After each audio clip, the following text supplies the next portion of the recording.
Hello everybody, long time no see.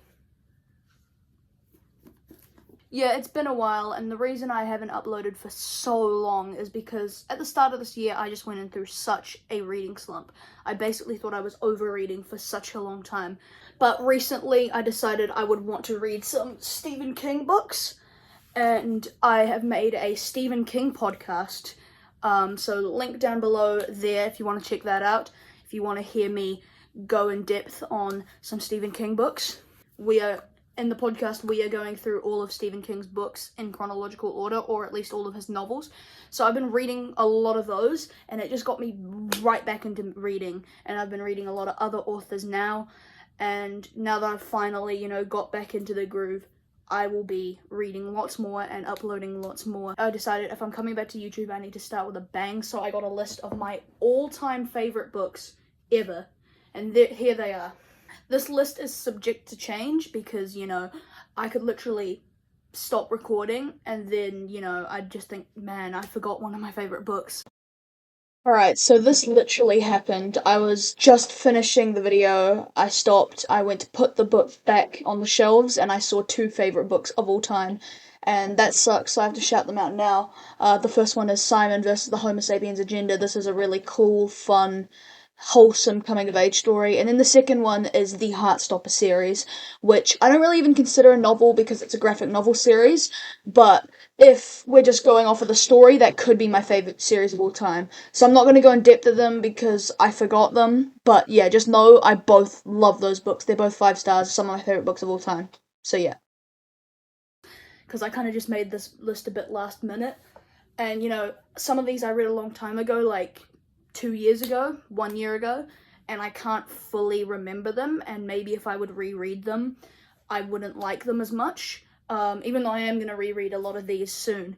So yeah, without further ado, let's just jump into the list. This is starting off with a series that I talked about on my channel before, Percy Jackson. Now this series got me into reading for sure. It was like early 2022 when I picked this up, and at that point I was only reading like Diary of a Wimpy Kid and that type of thing, and this kind of intimidated me because it's like 400 pages of no pictures, just straight up novel, but I loved it, and it's gotten me into Greek mythology. I'm a massive Greek mythology fan. There's another Greek mythology related book in this selection that I picked for my favorite books. The only thing I will say though is that at the start of this year, when I was just thinking what will possibly get me back into reading when I was in that slump, I picked the series up again and I read this book. It was good, and then I read The Sea of Monsters, and then I was just like, I've lost the motivation to continue the series.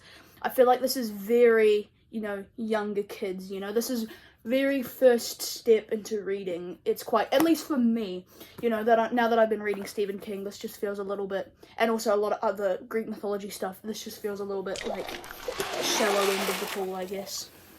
I do love it, and the reason that I am still putting it on this list is because I have to, for respect. Like, this was the OG, this got me into reading, and it is a really good series. Rick Riordan is such a good author, and I definitely do need to read Heroes of Olympus. As I said, there's another Greek mythology book in this collection of books that I chose. I have a copy of this book, but I literally don't know where it is, so I'm sorry about that, but I'll put a picture up on the screen. The book is The Song of Achilles. So yeah, The Song of Achilles is a retelling of the story of Achilles and Patroclus and the Trojan War and that type of thing, and I obviously knew the story because I knew the story a little bit, because you can't be a Greek mythology fan without knowing the story of the Trojan War. That's pretty much like the most popular story in Greek history, but I didn't even know I knew I didn't know the specifics. So this book was great, even though it only focuses on Achilles and Patroclus, and I find this book really interesting because it's set in the perspective of Patroclus, which is very unexpected. Patroclus is, his personality, his character is literally just like an awkward guy. Like, you wouldn't expect him to be the star of the show, but in this book, Madeline Miller, the author, makes him the star of the show, and it's great. And I love the romance going on, the characters are amazing, and it's just a perfect retelling. It's sad, it's action-packed, it's beautifully written, and it's just the story, it's so vivid, and I love it so much. Then we have a book that I was kind of reluctant to put on my favorite books of all time list. This book I love because of how, you know, just purely entertaining it was. Like, I could not put this down if I tried. It's The Guest List by Lucy Foley. It's a thriller novel, and it's just a classic murder mystery. It's kind of unique as well because you don't know the victim, of course, but you also don't know the killer, and it shows you in the future the death, and then you go back and everybody has a motive to kill whatever person it was. Everybody hates everybody, and it's in a wedding, and it's just so juicy and gossipy. Yet again, this is one of the ones that I can't really remember specifics, but I just remember it being so fast-paced and just fun. All the main characters are so hateable, but that's what's so good about it. All the characters hate the other characters, and it's just such a blast to read. And I've read her other book, The Hunting Party, which is basically just the same thing, but a little bit worse. But she's just really good at that format. I haven't read The Paris Apartment. I tried to, but I DNF'd it. And then we have a book that sort of fits into that category, but this is one that I definitely love, and I never get tired of this story. One of Us is Lying. Yet again, this book is just so fun. It's got a TV show on Netflix, which I love as much, if not a little bit more. I don't like the sequels to this book. It's a trilogy. One of Us is Lying, One of Us is Next, One of Us is Back.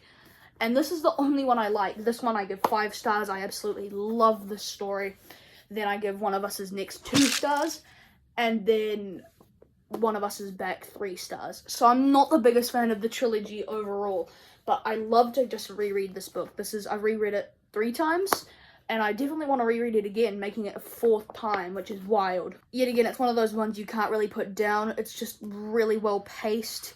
It's just got such a good premise. It's such a good teenage, young adult thriller murder mystery. I absolutely love it. It's definitely the best YA thriller I've read, and probably, I don't think I'll ever read a better YA thriller. Karen M. McManus is just the GOAT of YA thrillers. And yeah, I think this is kind of what got me into thrillers and murder mysteries. This book is about 5 students that go into detention, and one of them dies while in detention. He gets poisoned, and then one of the 4 students is obviously lying. And you've got to kind of find out who it is, and you go in the perspective of all 4 of those students, and at the end there's a plot twist, and I actually predicted the plot twist, which is really cool. And the person who dies has a gossip website where he posts blogs about people's secrets, and he had, already locked and loaded some posts about these people, the 4 people's secrets. So obviously they all had a motive to kill him, and then their secrets slowly get posted by someone who's, taken over the website or something, and all their secrets come to light, and it's just, it's so juicy. Next up, we have Kafka on the Shore by Haruki Murakami, an author that I have fallen in love with at the moment. I've read, 4 books by him, 4.5, and I just absolutely love his writing style, and the way his stories are just so bizarre. He's a Japanese author, so the books are translated. So the books are obviously translated into English. So it just has that weird effect where it's like everything just doesn't perfectly click like a way a normal story would. It's kind of the same with like translated movies, like Korean movies. I've watched a few Korean movies and amazing. And it's always just like they have that different format of telling than just an average normal book, And it's just so unique, especially as someone who's new to it like me. This book has a wild premise, and it's just so good. The premise is that there are 2 perspectives, one first person, one third person, and the first person perspective is from a 15-year-old boy who is escaping home, but he's running away from home, and he's just trying to survive as a runaway. And then there's Nakata, who's an old man who's quite dumb. He can't read or write because of an incident in his childhood that has just reshaped his whole life, and he's never recovered from it. And he isn't good at anything. He's not bright at all. He always mentions that. He's very funny though.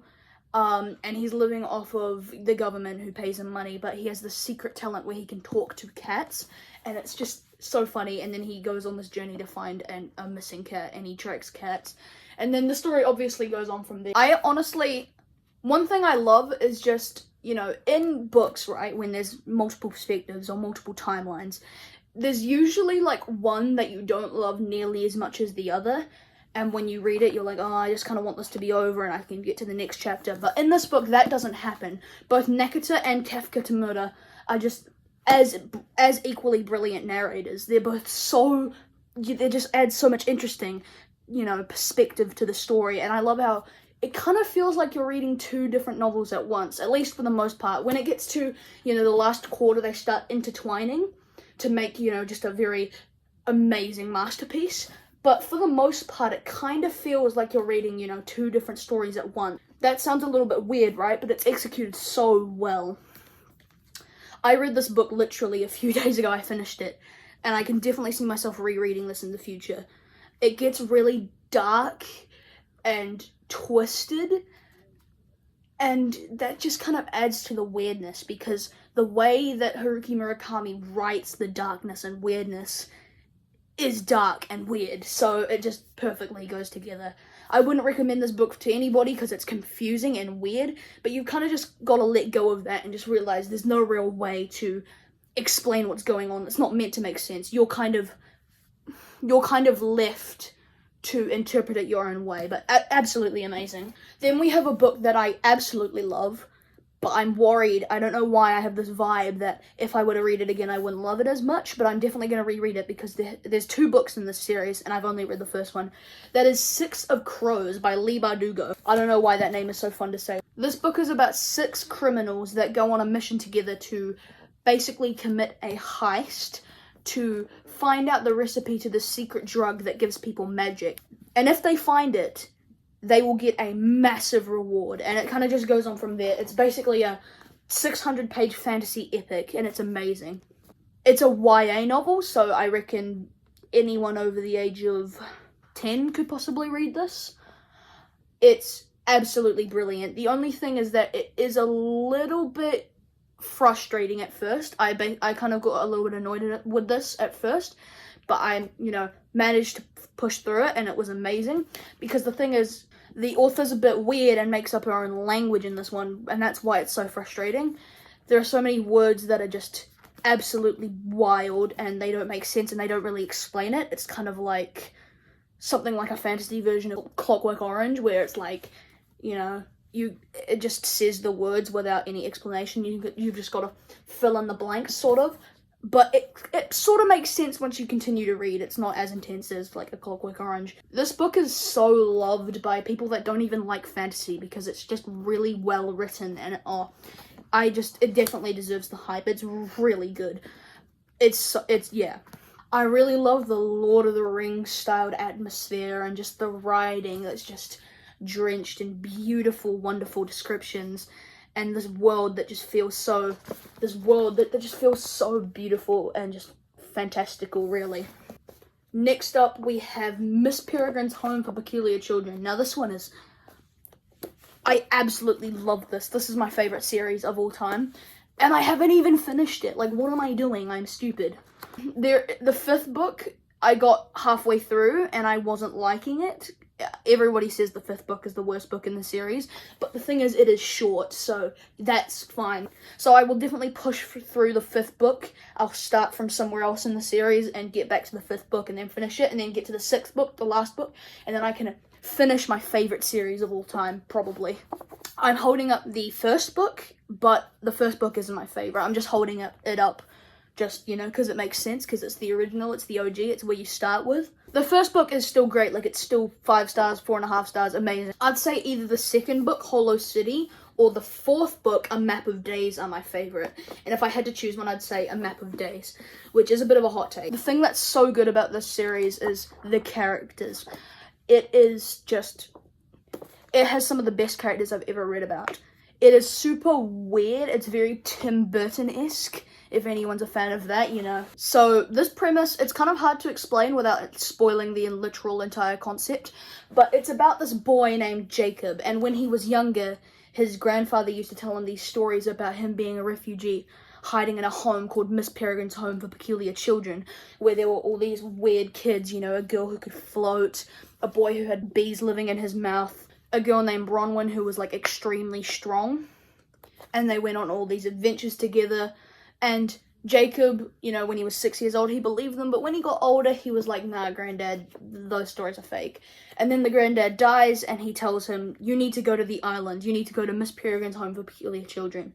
And then Jacob convinces his parents to go, and then when he goes to the island, he uncovers a whole bunch of secrets. I guess that's just my best way of putting it, but yeah. This book also has pictures in it, pictures to describe the story, which is just so cool because Ransom Riggs, the author, actually found these pictures, and they happen every few pages, and he sort of writes them into the story, which is extremely interesting. They're really weird, and when you think about them heaps, they're just really out of context photos, but you know, Ransom puts them in context. I also just love the cover image, like, look at that. I can't praise this series enough, it's so good. Okay, now I had to pick a Stephen King book, of course. And I'd say there are at least 5 of his books that I could have put on this list. But I had to narrow it down to one. And I'd say my favorite is Pet Sematary. Pet Sematary by Stephen King is a book that Stephen King didn't originally want to publish because of how scary it is. Which is saying something, because Stephen King makes scary books. This book isn't necessarily scary in the way that some of his other books are, like zombies and dancing clowns. But it's scary in the way that it talks about grief and mourning and death, and it's just insane. It has this whole concept about zombie cats and, you know, cats returning from the dead, and that's really cool and it's amazing. But that is not what is so memorable about this book. This book completely just turns into something completely different. This definitely has some of the best writing that I've ever read from Stephen King, and in general, period. It's not too long, it's like 400 pages, and that's quite short for Stephen King. And I don't think there's a dull moment in this book. This may as well be the best book I've ever read. There's literally no lull in it. There's no part where I'm like, this is kind of boring. Everything is amazing, non-stop. I was reading this book, you know, for the Stephen King podcast that I'm doing. Link in the description, yet again. And, you know, I got to a very sad point in the book around about halfway through, and I didn't necessarily cry because, you know, it's just a book. I don't cry over books.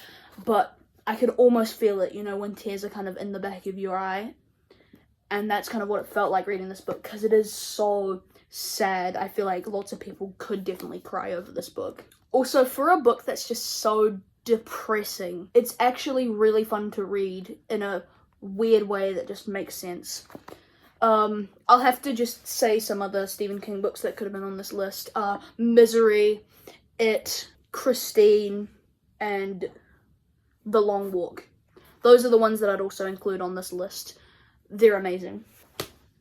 But, you know, I didn't want to repeat myself and talk about the same author more than once, so I picked one.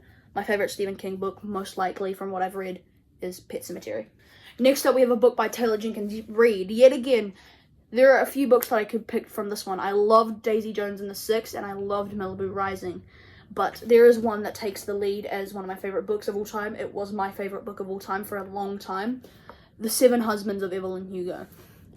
I don't know if I've ever talked about this on this channel, but I haven't read it in a long time. I definitely will reread it eventually. It's basically about a journalist that gets the rights to tell the story of Evelyn Hugo, who is like a celebrity Marilyn Monroe fictional type of character who in the 60s had 7 husbands. Well, not at once, but 7 husbands over the course of her life. And then it turns just into something completely different yet again. And I guess that's maybe one of the things I love, when there's a premise that is really good and then it just keeps evolving into something new. I don't like it when it's done completely where it's like they just change the entire story. But with this, you know, it just kind of like, you're like, that's where the story's going, and it's just great. It's also just very juicy yet again. It's super gossipy. I just love it. Evelyn Hugo is just such a good character. Also, this book has a very sad ending as well. So, yeah, I love books that have sad endings. This might be, you know, top 3 favorite book of all time. Yet again, I kind of have this worry that I'm going to pick it up again and not love it as much. But when I read this, I was just captivated by the story, and I just kept on thinking about it after I read the last page. It's amazing. So there you have it. These are my favorite books of all time. Thank you for watching my first video in a long time. Please subscribe. We are close to 100 subscribers, and now that I'm posting again, I really want to reach 100 subscribers. Thank you guys so much. Anyway, I hope you enjoyed the video. I'll see you soon.